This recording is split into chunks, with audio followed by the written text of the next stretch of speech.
How to make Kahlua Mudslide. Are you fond of coffee? Then you might know the famous Kahlua, a coffee-flavored liqueur with hints of rum, vanilla bean, sugar, and Arabica coffee. Kahlua Mudslide is one of the cocktail lovers' favorite cocktails, and it is somewhat similar to a White Russian, only that the mudslide is shaken. So, let's dive into the ingredients you need to make this cozy Kahlua Mudslide. 30 ml vodka, 30 ml Kahlua, 45 ml Bailey's Irish Cream, dark chocolate for garnish, ice cubes. Here are the steps to make this mudslide. Step 1. Measure the ingredients with a jigger and pour them into the shaker.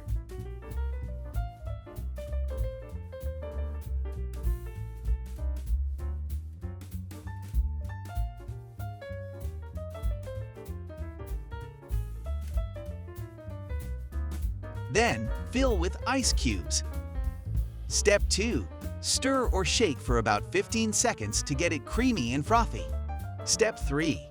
Fill a rocks glass with fresh ice and strain, and pour the mixture into the glass. Step 4. For garnish, grate a chocolate bar on top as a topping. Are you ready to level up your Kahlua drinking experience? Then, give this Kahlua Mudslide a shot. For more cocktail recipes, subscribe to Advanced Mixology and hit the notification bell button to stay updated.